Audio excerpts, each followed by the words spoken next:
PQR will be positive integers. सोचो आराम से। मैंने क्या कहा, किसी एपी का pthम √2 है। pthम तो भाई इंटीजर ही होगा ना, p तो। किसी एपी का qthम √3 है, तो q तो इंटीजर ही मान के चल रहे हो ना। ये समझ में नहीं आ रहा कि PQR तुमने इंटीजर मान लिए हैं। आया? चलो अब देखते हैं। तो मान लेते हैं इस एपी का फर्स्ट टर्म a होता, कॉमन डिफरेंस d होता। तो इस एपी का pthम √2 है, तो pthम कैसे लिखो बताओ? a plus p minus 1 into D. ये कितना बताओ? √2। इस एपी का qthम कितना है? √3 है। तो a plus q minus 1 d equal to कितना? √3। और इस एपी का rthम कितना है तुम्हारा? √5। तो ये तीन कंडीशन मेरे को बदल गई। बोलो। इक्वेशन 1 में से या इक्वेशन 2 में से इक्वेशन 1 को सब्ट्रैक्ट कर दूं। इक्वेशन 2 में से इक्वेशन 1 को सब्ट्रैक्ट करते तो देखो, इसमें से इसको घटाओगे तो a कट जाएगा, a कट जाएगा ना। दिस माइनस दिस करेंगे तो क्या सोच पा रहे हो? कुछ ये आएगा, q minus p d equal to कितना? √3 माइनस का कितना? √2। सोचो, इस इक्वेशन में से इसको घटा रहे हो तो a से a कटा, दिस माइनस का this, q minus p into time d, √3 minus का √2। ये नहीं सोच पा रहे क्या? दिक्कत आ रही तो पूछ लो, मैं बीच में एक एक स्टेप मिस कर दे रहा हूं। इतना तो सोच सकते हो, थोड़ा कोशिश करो।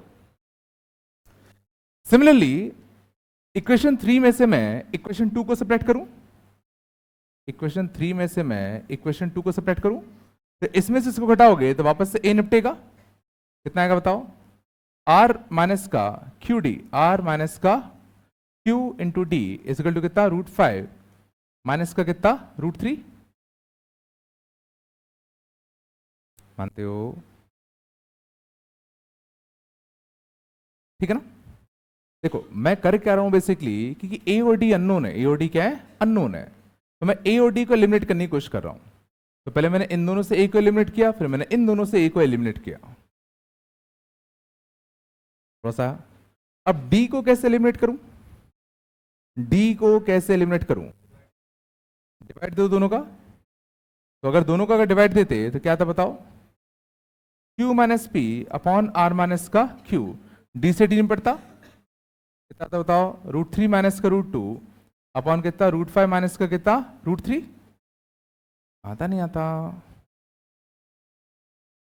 अब यहां तुम्हें एक गड़बड़ दिखेगी, यहां तुम्हें एक गड़बड़ दिखेगी। कुछ गड़बड़ दिख रहा है यहां पे। क्या गड़बड़ दिख रहा है? बिल्कुल। तो जो पी क्यू आर हमने क्या माने थे? इंटीजर। तो integer minus integer upon integer minus integer, ये एक रैशनल होता। बट ये कैसा है? एक अपना इरेशनल। तो लेफ्ट हैंड साइड सोचो एक रैशनल क्वांटिटी है, लेफ्ट हैंड साइड एक रैशनल क्वांटिटी है, और राइट हैंड साइड सोचो एक इरेशनल क्वांटिटी है।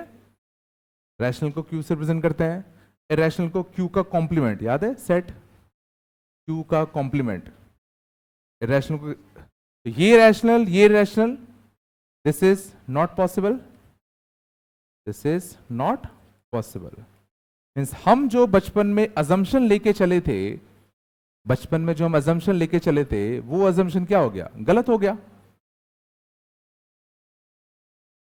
ये आया नहीं आया? और अवर अजम्पशन वॉज रॉन्ग। और अपना अजम्पशन क्या किया था कि किसी एपी का पीएच क्यूएच और आरएच टर्म क्या होते? √2 √3 और √5 होते।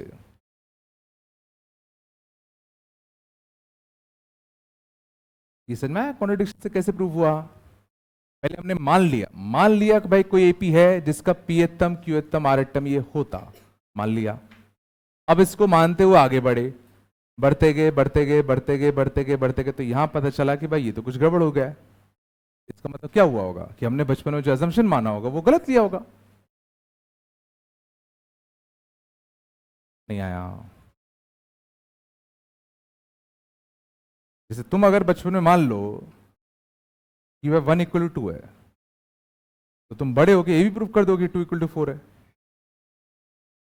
समझ गए ना? तो अगर गलत मान के चलोगे तो आगे के सारे रिजल्ट गलत आएंगे,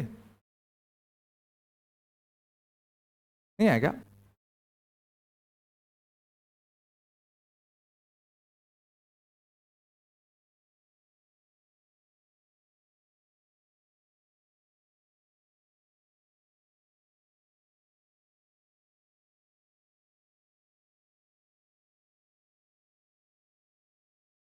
सच में आ गया?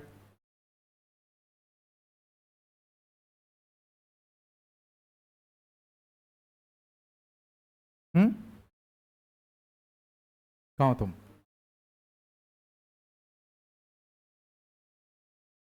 क्या इक्वेशन? ठीक है, तुम -1/3 क्या बोल रहे हो? क्यों कर दिया? इक्वेशन को एक इक्वेशन से इक्वेट करोगे? x = 1 को इक्वेट करो x = 2 से, कैसे इक्वेट करोगे?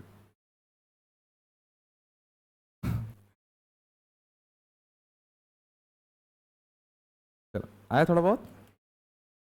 आगे चले बच्चों, बताओ, कुछ तो बोल दो, थोड़ा सुपर कर दो बस, मेरा काम हो जाएगा। आगे चले, अगले exam.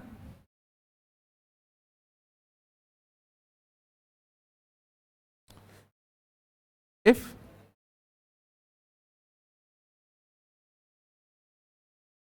pth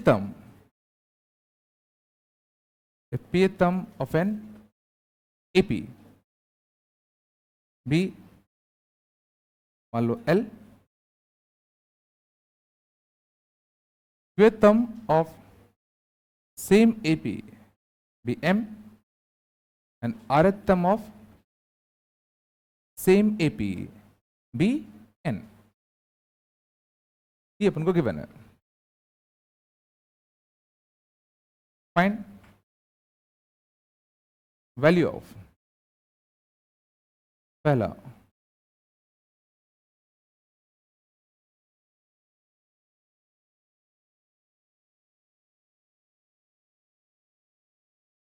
P minus Q into N sigma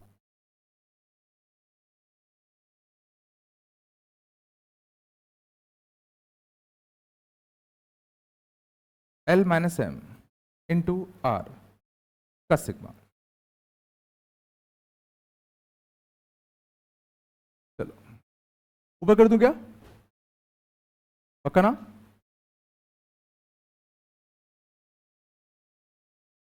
इस पे आते हैं। चलो, कुछ भी नहीं है, सीधा जो क्वेश्चन बोला गया चुपचाप वो करते चलो, अपने आप जो आना होगा आ जाएगा।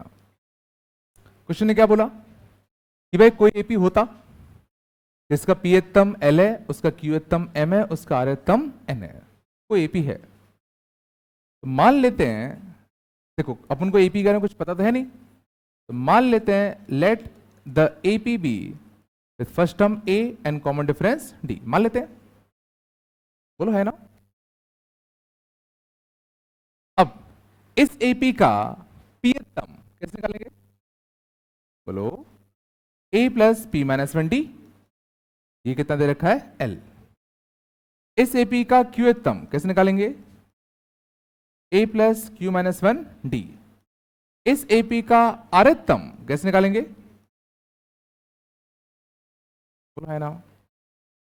ये कंडीशन अपन को गिवन है, मानते हो? यहां तक कोई दिक्कत नहीं होनी चाहिए। अब यहां जो परेशानी आ सकती थी तुम्हें, वो आ सकती थी इसको इंटरप्रेट करने में। इसको इंटरप्रेट करने में सोच सकते क्या लिखा है, मां P minus Q into n का, इसका मतलब क्या है? याद करो मैंने बताया था, कभी भी तुम्हें अगर ऐसा लिखा दिखे तो ये चीजें साइक्लिक होती हैं। ये चीजें तुम्हारी कैसी होती हैं? साइक्लिक। मीन जैसा पी क्यू के साथ है वैसे क्यू आर के साथ होगा। तुम्हारा ये चीज पी क्यू आर में भी साइक्लिक होगा और एल एम एन में भी कैसा होगा? साइक्लिक होगा। तो हमारा पी क्यू आर के साथ भी साइक्लिक होगा, एल एम एन के साथ भी साइक्लिक होगा। ये मैं समझा रहा हूं कैसे करते हैं। तो पी क्यू आर और एल एम एन में साइक्लिक है। तो क्या तुम सोच पा रहे हो कि पहला टर्म तो क्या दे रखा है, P माइनस क्यू इंटू कितना N, ये दे रखा है। हाँ ना, कुछ तो बोलो। अगला क्या तुम बता सकते हो क्या होगा?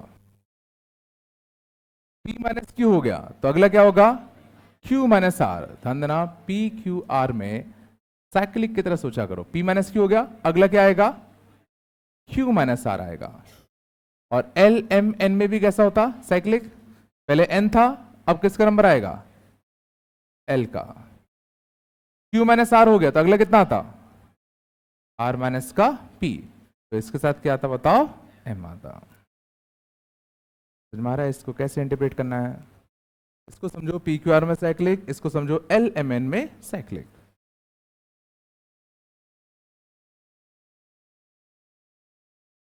बिल्कुल नहीं। तो इनडायरेक्टली क्वेश्चन पूछने वाला तुमसे इसकी वैल्यू पूछना चाहता है।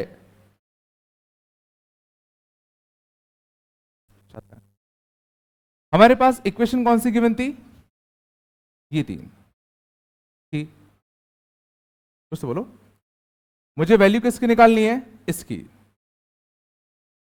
तो जरा देखो यहां पे तुम्हें किस टाइप के टर्म दिख रहे हैं। तुम्हें देखो P माइनस क्यू दिख रहा है। क्या दिख रहा है? P minus Q. तुम्हें Q माइनस आर दिख रहा है, तुम्हें R माइनस P दिख रहा है। P माइनस क्यू, क्या तुम यहां से P माइनस क्यू ला सकते हो? क्या यहां से हम P माइनस क्यू ला सकते हैं क्या? कैसे? इस इक्वेशन में से इस इक्वेशन को घटा दूं, तो इस इक्वेशन में से इस इक्वेशन घटाते तो क्या आता बताओ? P minus Q into D equal to कितना आएगा बताओ? L माइनस का M। इस समय मैंने क्यों किया? क्योंकि मेरे को P माइनस क्यू चाहिए था।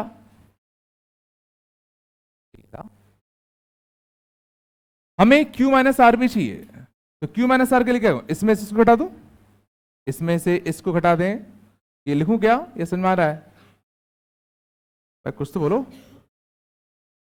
आ रहा है ना भाई? पिछला ये कैसा आया?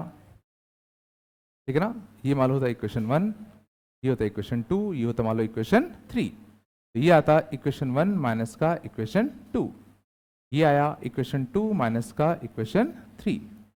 अगला में क्या चाहिए था? R माइनस पी, तो दिस माइनस दिस, तो इक्वेशन 3 माइनस का इक्वेशन 2 क्या था बताओ? R minus 1 into D equal to N minus का L, R minus P sorry.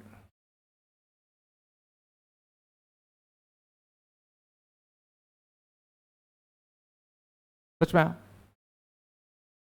पक्का आया? अब बताओ क्या करूं? क्या हो तुम बेटा? क्या P माइनस क्यू गया? अच्छा इसमें कह रहे हो? हाँ बेटा सॉरी, इक्वेशन 3 माइनस इक्वेशन 1 होगा, सही कह रहे हो। चलो चांद, अब गौर करना, हमें P माइनस क्यू के साथ क्या चाहिए था? N। हमें P माइनस क्यू के साथ क्या चाहिए था? N। यहां P माइनस क्यू है, क्या यहां पे N है क्या? तो क्या करूं? बिल्कुल, दोनों साइड N का मल्टीप्लाई कर दो। हमें P माइनस क्यू के साथ N चाहिए था ना? नहीं आया क्या? इसका हमने दोनों साइड क्या कर दिया? मल्टीप्लाई। हमें Q माइनस आर के साथ क्या चाहिए था? L। तो Q ना मैं दोनों साइड L का मल्टीप्लाई कर दूं। हमें R माइनस पी के साथ क्या चाहिए था? M। तो Q ना दोनों साइड M का मल्टीप्लाई कर दूं। बोलो। और अब जरा सोचो हमें क्या करना था? तीनों को ऐड ही तो करना था। तीनों को ऐड कर दें, तो तीनों को ऐड करते तो देखो D कॉमन जाता, और D कॉमन जाता तो अंदर जो बचता वो सोचो वही तो बचता जो हमें चाहिए था।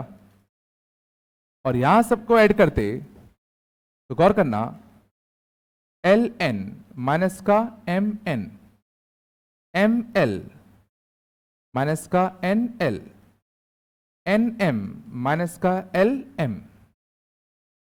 बोलो, ml से माइनस ml कटता, माइनस mn से प्लस mn कटता, प्लस ln से माइनस ln कटता, तो आंसर कितना आता? 0।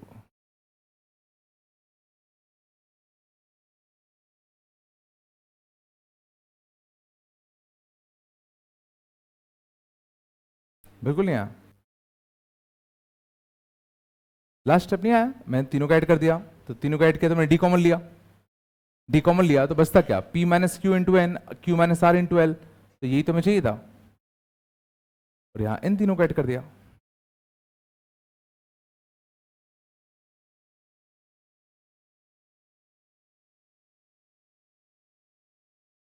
भाई कुछ आ रहा है नहीं आ रहा? इसमें दिक्कत हो रही है क्या?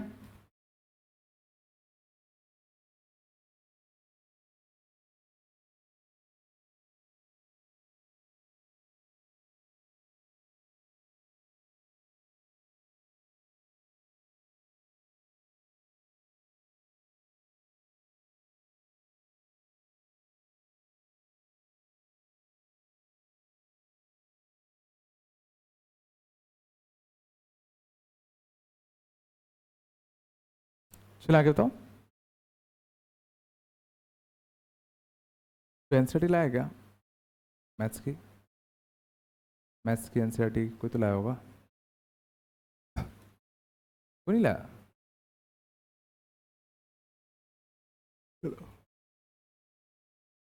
क्या था कहा? सेकेंड पार्ट, सेकेंड पार्ट क्या है? L माइनस एम इंटू कितना? R।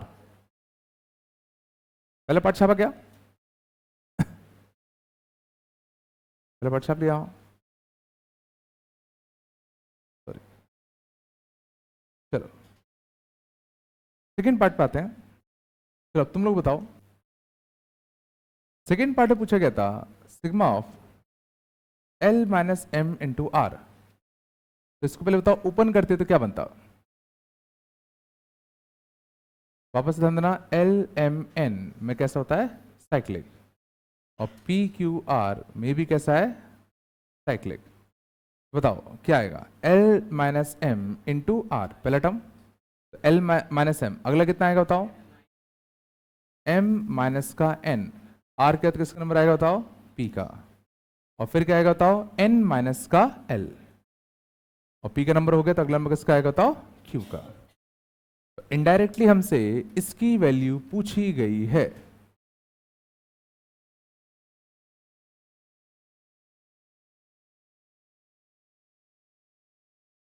कोई दिक्कत नहीं?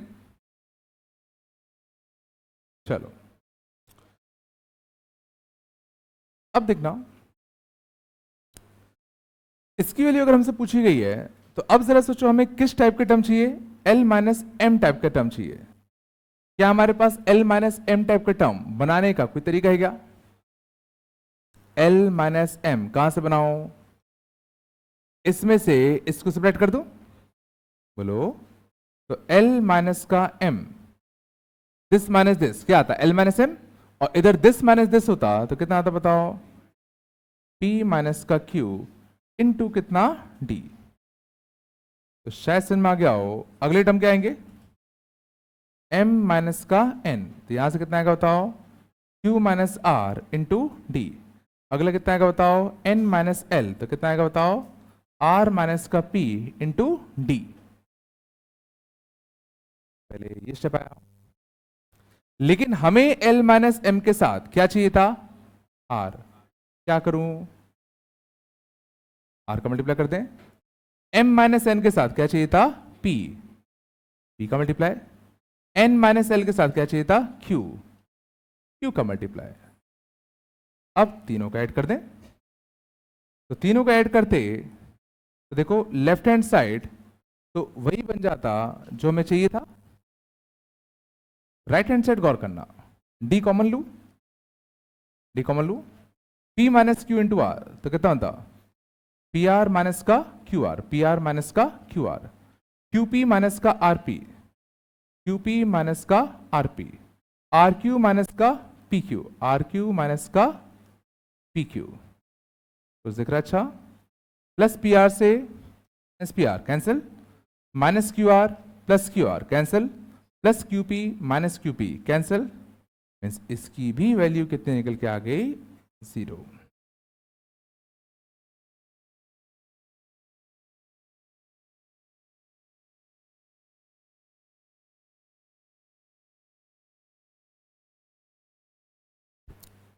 ये कठिन लग रहा है क्या? सिंपल सा ना, थोड़ा लग रहा होगा कैलकुलेशन लंबी जा रही है, बट कंसेप्ट वाइज कुछ भी नहीं है।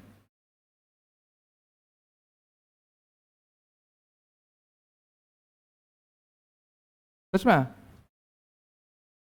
पक्का?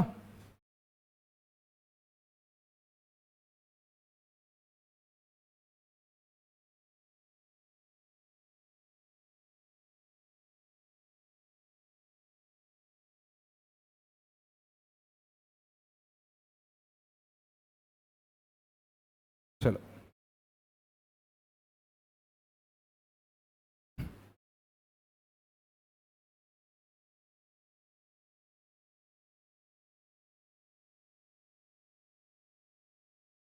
शांत,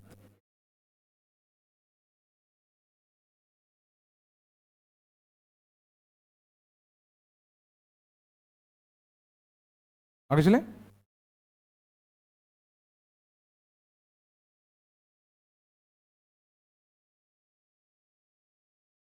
चलो चलो,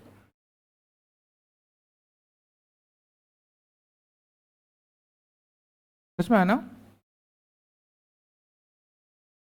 प्रोसेस में nth टर्म ऑफ एपी क्या होता है, a plus n minus one D. आगे चले, अगला हम बात करते हैं sum of first n terms of AP. Sum of first n terms of AP.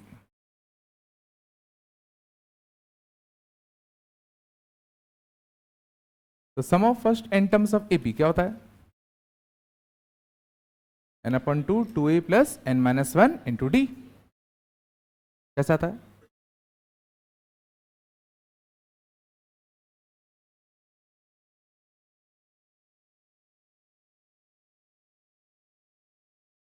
गौर करो, हमें चाहिए summation of first n terms of AP.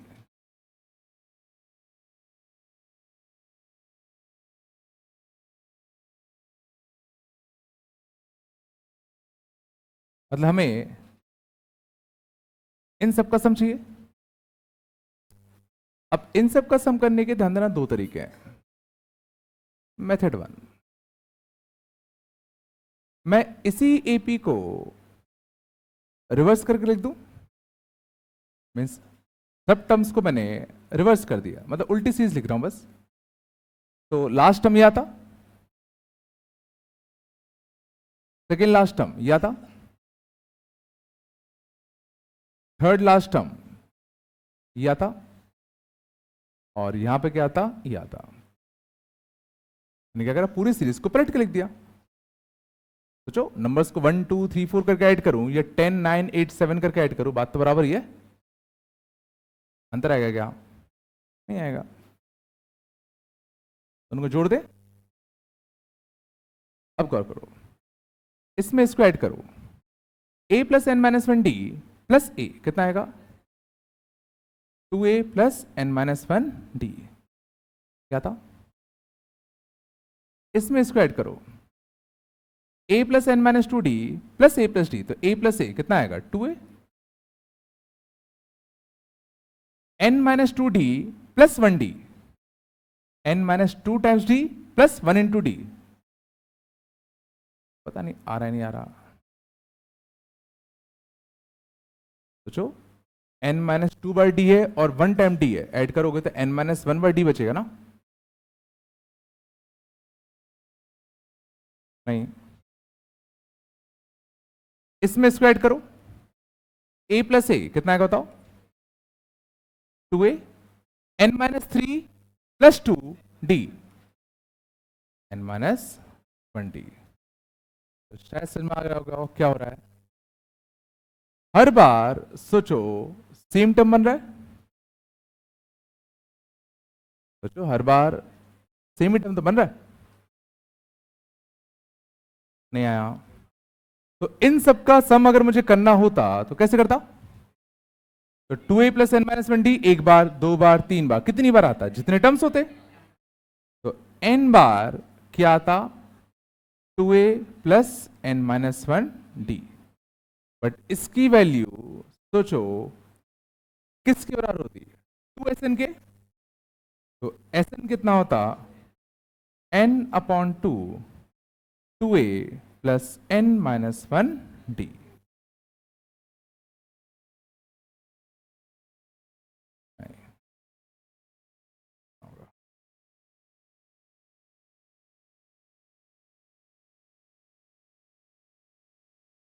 यहाँ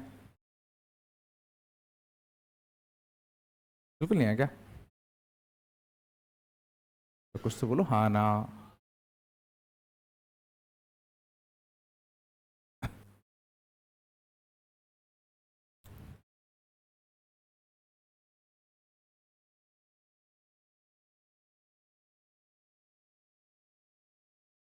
तो summation of first n terms of an AP कितना आएगा? n by two times 2a plus N minus one into D.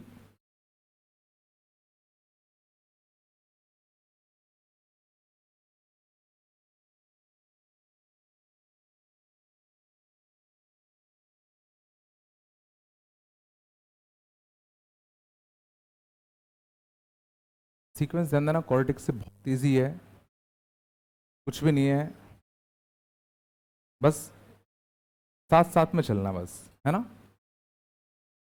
साथ साथ में चलने का मतलब पता है ना, हम साथ साथ हैं, पता है ना। देखो बिछड़ोगे तो टाइगर आ जाता है ना। चलो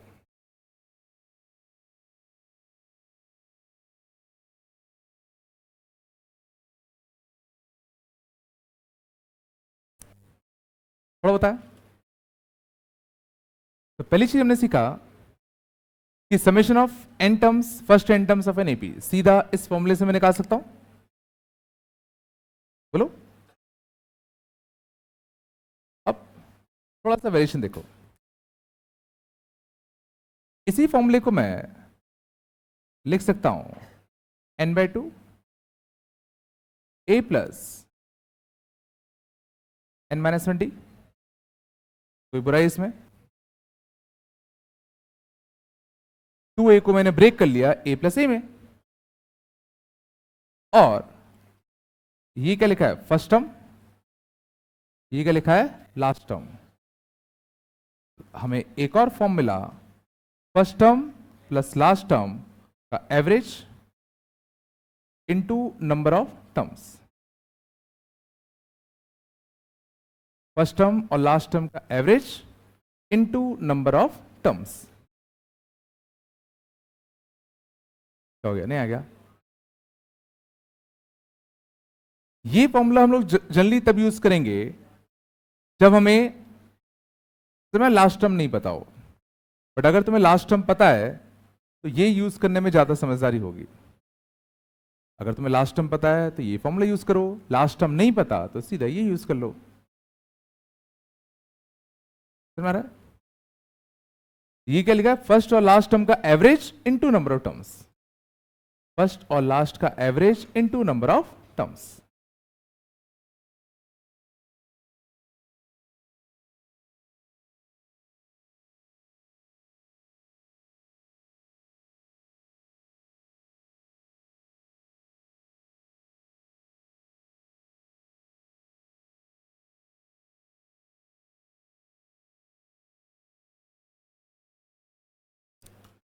बस बात नहीं।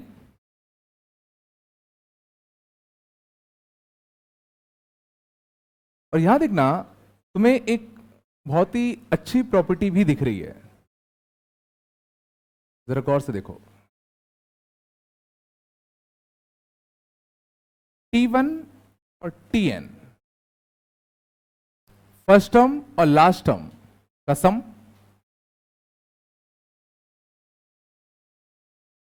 Is equal to second term plus second last term का सम। ये सेकेंड लास्ट टर्म ही तो है। थर्ड टर्म और थर्ड लास्ट टर्म का सम। सोचो सब बराबर होते हैं और कितना होता है 2a plus n-1 into D. बहुत ही तगड़ी प्रॉपर्टी है, काफी अच्छे अच्छे क्वेश्चन बनते हैं इससे।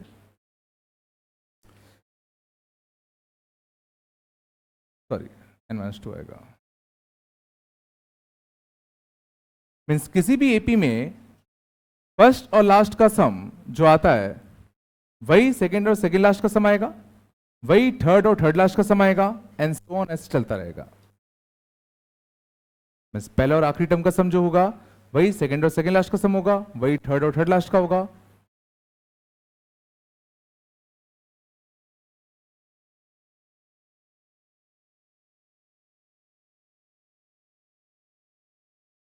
सोचे तो आ रहा नहीं आ रहा? पक्का? ये सब तो पढ़ रखा होगा पहले, छोटी छोटी चीज चल रही अभी तो।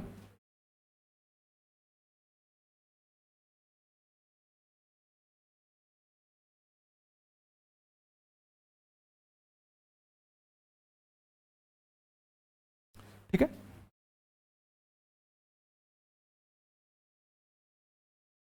चलो यहाँ तक आया? पक्का?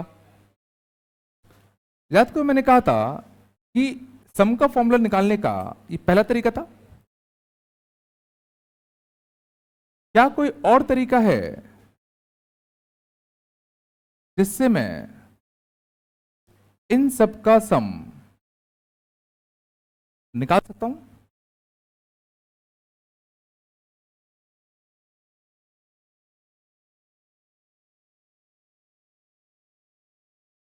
थोड़ा दिमाग लगाओ, देखो दिखेगा।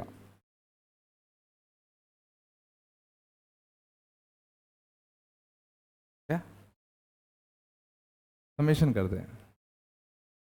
हाँ देखो, इन सबको तुम्हें जोड़ना है तो क्यों ना पहले हर जगह से मैं ए ऐड कर लूं, ए plus A plus A plus A plus A plus ए।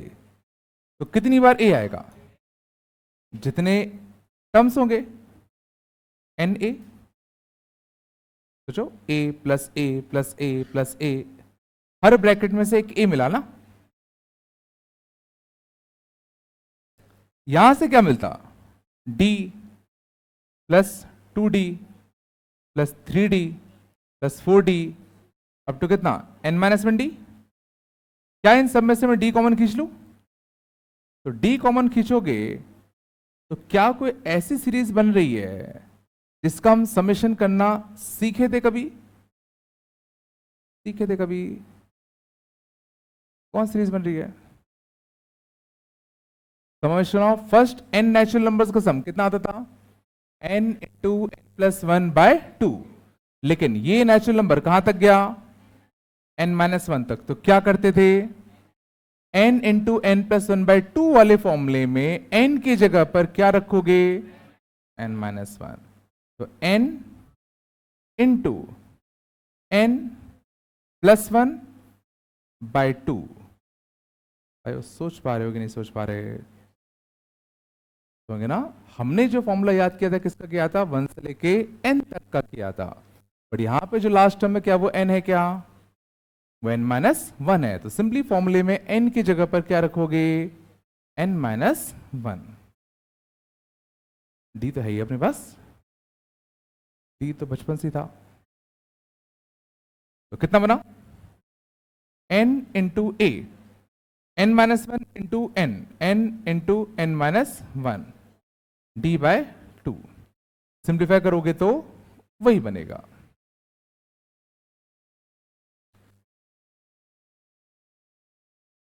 ठीक है, वैसे कभी यूज पड़ेगा नहीं, बट तरीका थोड़ा बताया कि हमने पहले क्या हर जगह से ए उठाया, उन सबका सम n ए, फिर हर जगह से डी वाले टर्म उठाए, डी कॉमन लिया, तो एक एस सीरीज बन गई जिसका हमने समेशन सीखा था।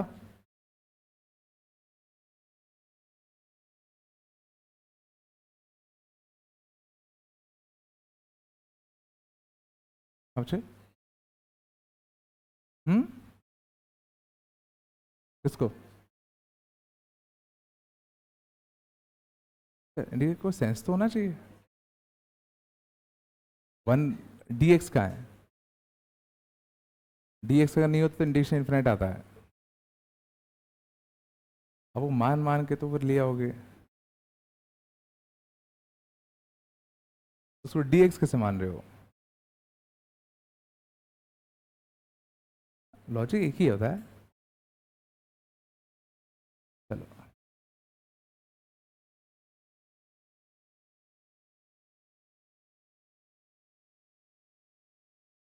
फिर मैं तो कुल मिला के तुम्हें दो फॉर्मूले भी देके याद रखने हैं। कौन सा? समय n term of AP a plus N minus one d, summation of n terms of AP n by two into two A plus N minus one d, और अगर फर्स्ट टर्म और लास्ट टर्म पता है तो first और last का average into number of terms. याद रहेगा? सच्ची बोलो।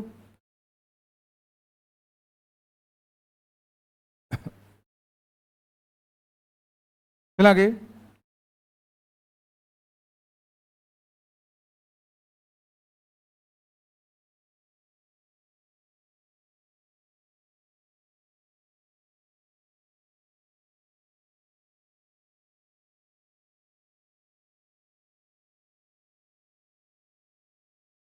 चला टेंथम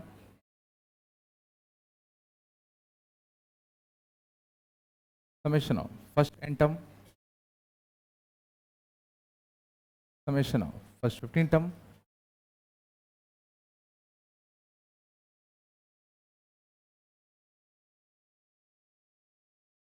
maximum value of Sn, fifth n such that Sn is closest to Sn is closest to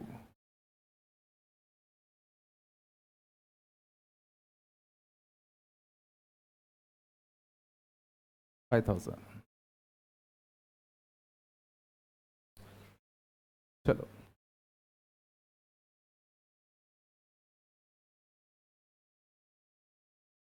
देखें, बताओ सबसे पहले T10 निकालने के लिए क्या करोगे? बोलो। तो पहले Tn निकाल ले। Tn क्या होता है? बोलो क्या होता है? a plus N minus one two T. A कितना बताओ? 121। n माइनस वन, डी कितना बताओ? डी कितना बताओ? -4। तो कितना बताओ? माइनस का 4n प्लस का कितना? 125। है ना? हमें चाहिए क्या था? T10। तो T10 के लिए n के लिए 10 शब्द है, 10 के लिए 10 शब्द है, तो 125 माइनस का 40, तो कितना था बताओ? 85। ठीक है ना? हो गया? नहीं आ गया? अगला में क्या चाहिए था? Sn। तो Sn का फॉर्मूला क्या होता है? n by two into two A plus n minus one into कितना? d। बोलो कुछ तो। n बाई टू, टू ए कितना है? ए कितना है? 121 plus n minus one into D, D कितना है? डी कितना है? माइनस का 4। बोलो है ना? तो कितना है अपना? Sn अपना निकल के आया n by to, n by two, यहां से कितना आता? 242, 242 प्लस 4, 246। क्या हो गया? कुछ बढ़ गया? माइनस का कितना? 4n। तो n इंटू कितना आएगा? 123 माइनस का 2n। सीधा फॉर्मूला में पुट करना है, कुछ नहीं करना। बिल्कुल नहीं आ रहा क्या?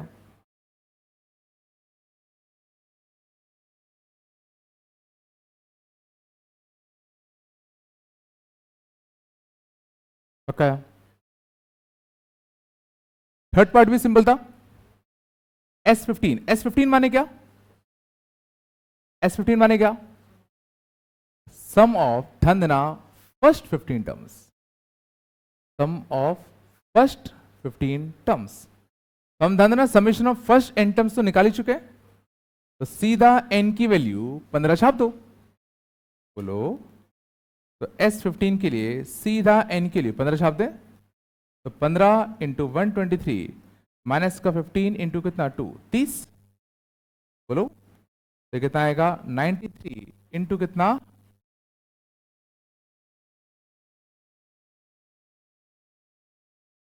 सब कुछ नहीं आया क्या?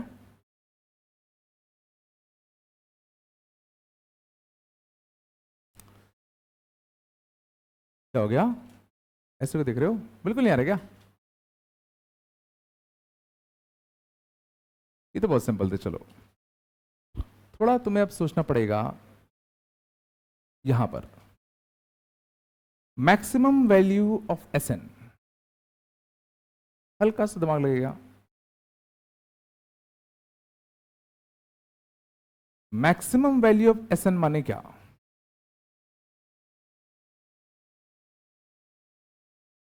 क्या मैक्सिमम वैल्यू इन्फिनाइट नहीं आएगी क्या? क्या मैक्सिमम वैल्यू इन्फिनाइट आएगी कि नहीं आएगी? क्यों नहीं आएगी? टर्म सोच तो कम होते जा रहे हैं, तो कभी ना कभी टर्म सोचो क्या होगा, नेगेटिव। और एक बार नेगेटिव हुआ, फिर जब तुम सबको जोड़ोगे तो नेगेटिव टर्म बढ़ते आएंगे, तो वो Sn को कम करते जाएंगे। तो Sn मैक्सिमम सोचो कब होता? Sn मैक्सिमम सोचो कब होता? जरा सोचो, Sn माने क्या? Summation of first n term. और करो 121, 117, 113, तो ऑन करते करते जब टर्म्स सोचो 0 के क्लोज आते, उसके बाद टर्म नेगेटिव बनते। तो पहले तो मैं वो टर्म निकाल लेता हूं जो क्या हो, क्लोजेस्ट टू 0, जो क्लोजेस्ट टू क्या हो 0। वो टर्म कैसे निकालूं? तो सिंपल सी बात है, इसका nth टर्म 0 के लिए सॉल्व कर लूं, इसका nth टर्म 0 के लिए सॉल्व कर ले, 125 तो सॉरी। तो n की वैल्यू कितनी आएगी बताओ, 125/4, तो कितना आएगा बताओ, 31.25। तो 31.25 टर्म सॉल्व करो, 31.25 टर्म एग्जैक्ट 0 होता, बट ऐसा कोई टर्म तो होगा नहीं, तो साफ समझ में आ रहा है 31वां टर्म क्लोजेस्ट होता और पॉजिटिव भी होता, क्लोजेस्ट होता और पॉजिटिव भी होता, और जो 32वां टर्म होता सोचो वो कैसा होता, नेगेटिव। ये सोच पा रहे हो कि हमने ये चेक किया कि इस सीरीज का कौन सा टर्म एग्जैक्ट 0 बन रहा है, तो वो कौन सा टर्म मिला, 31.25 टर्म 0 बन रहा है। तो इससे जस्ट पिछला टर्म सोचो पॉजिटिव होगा और जस्ट अगला टर्म कैसा होता, नेगेटिव। तो क्या तुम सोच पा रहे हो कि summation of first n terms maximum सोचो तब होगा जब हम पहले 31 टर्म्स का सम लेंगे। जब तुम पहले 31 टर्म्स तक का सम लोगे तो सोचो सब पॉजिटिव तो ऐड होंगे, जैसे ही तुमने 32वां टर्म ऐड किया सोचो ये कुछ वैल्यू को या सम को घटा देगा, नहीं ये नहीं आया। हमें ये पता करना था कि सम मैक्सिमम कितना आ सकता है, तो मैं कहा सारे पॉजिटिव टर्म को ऐड कर लो। जैसे तुम 32वां टर्म ऐड करने जाओगे सोचो ये सम को कुछ घटा देगा ना,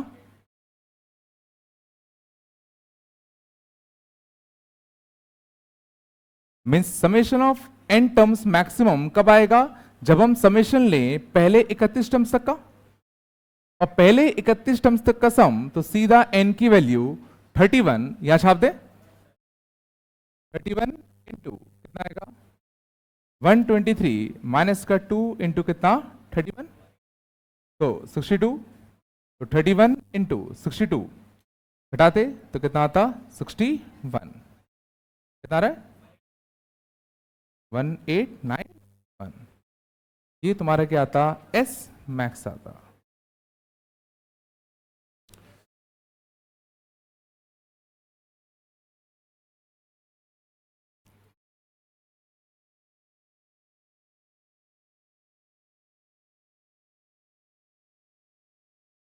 बिल्कुल सही है,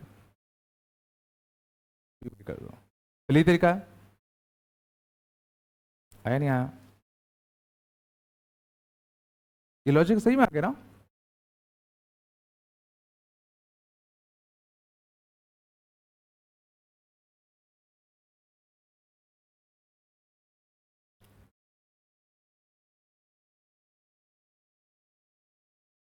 ठीक है, ना n इंटू 123 माइनस 2n, ठीक ना?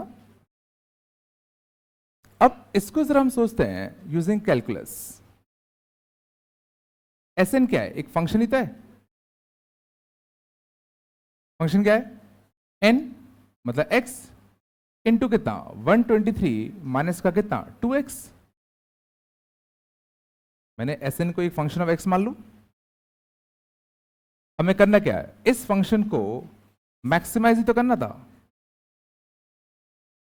और ये फंक्शन सोचो अच्छा है, ये फंक्शन सोचो एक क्वाड्रेटिक है, क्वाड्रेटिक है, सीधा कि उल्टा? एक्स का क्वेश्चन कैसा है? नेगेटिव। रूट्स क्या है? 0 और 123/2।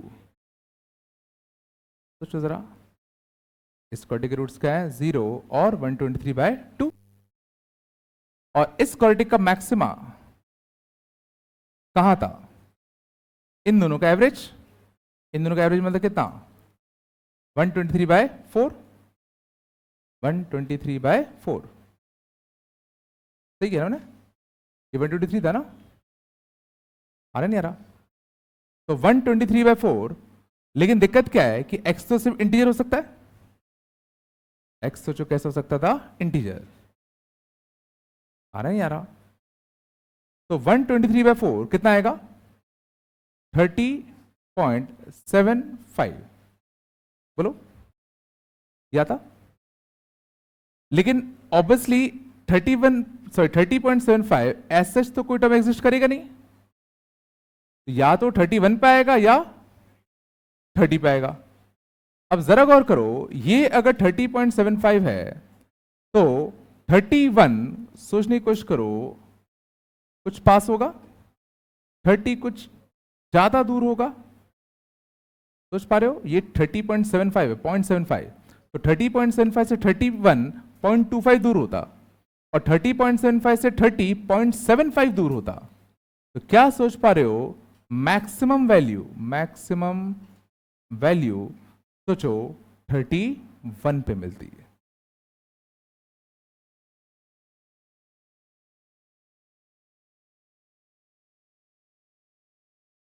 ये शायद थोड़ा ना आया हो, लग नहीं रहा। इसे मैंने क्या किया? मैंने इसको एक फंक्शन से रिप्रेजेंट किया, x इंटू 123 माइनस 2x, मतलब एक लोअर पैराबोला। इसके रूट क्या थे? 0 और 123/2, और ये हमें पता है इसका मैक्सिमा कहाँ आता? इन दोनों का एवरेज। तो 0 और 123/2 का एवरेज कितना आएगा? 123/4, मतलब 30.75। बट x मजबूरी थी हमारी इंटीजर रखना, तो 30.75 तो नहीं रख सकते। अब दो ऑप्शन है, या तो 31 या तो 30। तो मैं गौर करना, 30.75 से 31 मैंने क्लोज रखा है, 30 दूर रखा है, तो दिख रहा है इससे हल्का सा नीचे आओगे, यहां कुछ ज्यादा नीचे जाओगे, तो ये वैल्यू बड़ी होगी एज कंपेयर टू ये वैल्यू। नहीं आया? मेरे पे एक और तरीका है, अगर मैं बड़ा ग्राफ बना दूं, अगर मैं बड़ा ग्राफ बना दूं, गौर करना, ये कितना था 30.75, ये होता कितना 31, ये होता कितना 30। बताओ किस पे हेड ज्यादा, 31 पे कि 30 पे? 31 पे। सोच पा रहे हो ना? अभी भी नहीं आया।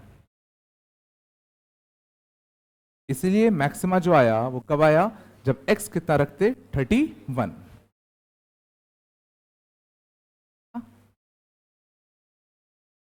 ठीक है ना? कुछ तो बोलो रे।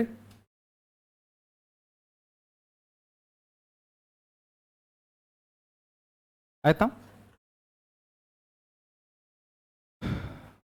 लास्ट क्वेश्चन क्या था, क्या था? Find n such that Sn is closest to 5000। 5000 तो पहुंच ही नहीं पाएगा कभी। देखो ये तो मैक्सिमम इतना ही गया, तो यही क्लोज हो जाएगा। Find n which is closest to 5000। 5000 तो पहुंचने से, ये तो 1000 पे अटक गया है ना। क्वेश्चन अच्छा बनता, थोड़ा सा क्वेश्चन को अच्छा कर लेते हैं। इसको 1000 कर लो, इसको क्वेश्चन को कर लो 1000, है ना। 1000 कर लेना, है ना। Find n such that Sn is closest to 1000 कर लो इसको। चलो, तो Sn is closest to 1000। तो वापस से क्यों ना Sn को सीधा 1000 से इक्वेट कर दे, सीधा Sn को 1000 से इक्वेट कर देते हैं। Sn था कितना, कितना था, n इंटू 123 माइनस का 2n इक्वल टू कितना 1000। अब हमें वो n निकालना है जिसके लिए इसकी वैल्यू 1000 के क्लोजेस्ट है। और ध्यान रखना यहां पर अब तुम्हें हिट एंड ट्रायल का यूज करना पड़ेगा, क्योंकि ध्यान देना ये n में क्वाड्रेटिक बनेगा, या तो n के रूट्स निकाल लो। चलो n के रूट्स निकाल लो, या तो n के रूट्स निकालते तो क्या था, माइनस का 2n का स्क्वायर प्लस का 123n माइनस का 1000 इक्वल टू 0। बोलो है ना। इसके रूट्स कैसे निकालते, -2 को मल्टीप्लाई यहां कर दो, तो n का स्क्वायर प्लस का 123n प्लस का कितना 2000 कंप्लीटिंग द होल स्क्वायर। तो n प्लस 123/2, 123/2 लगभग कितना होता 61.25 होता। इसको 122 ही मान लो, ज्यादा अंतर नहीं बढ़ेगा, ज्यादा अंतर नहीं बढ़ेगा, है ना। बोलो कुछ तो, ठीक है ना, क्योंकि वो लेंदी ज्यादा, इससे चाहे हिट एंड ट्रायल करो जल्दी आएगा। हिट एंड ट्रायल करोगे ना ज्यादा इजी रहेगा मुझे लग रहा है, क्योंकि इसके रूट्स निकालोगे वो गंदे से आएंगे बड़े, है ना। हिट एंड ट्रायल ही कर रहा हूं, है ना, रूट्स गंदे आएंगे इसके, है ना। तो देखना इसकी वैल्यू ताकि 1000 के क्लोज आए, सोचो जरा 1000 के क्लोज आए, तो 6 रखो, 6 रखते तो कितना था 6 इंटू 123 माइनस का कितना 12, 123 माइनस का 12 तो कितना आएगा 111। तो बहुत दूर अभी 10 रखते हैं, 10 रखे तो 123 माइनस का कितना 20 तो 103, यही आया। तो कितना रहा 1030। ये किस पे n इक्वल टू 10 पर।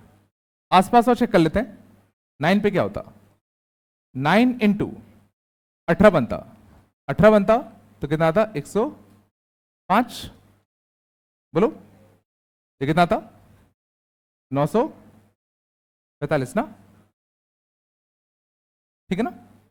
11 पे तो और दूर ही जाएगा, तो दिख रहा है क्लोजेस्ट कौन सा आएगा 10 पे आएगा, ठीक है ना।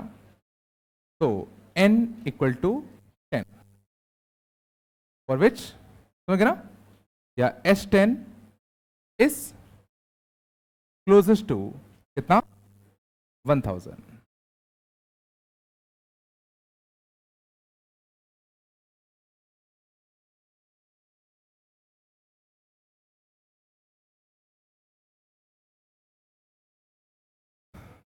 ठीक है सिनेमा, कुछ तो बोल दो। तो तुम्हें होमवर्क में एनसीईआरटी करना है, एनसीईआरटी में सम तक का पूरा कर लेना, एपी का सम तक पूरा कर लेना, ठीक है ना? कर लोगे ना? कर लोगे ना? एपी में सम तक पूरा कर लेना, ठीक है ना?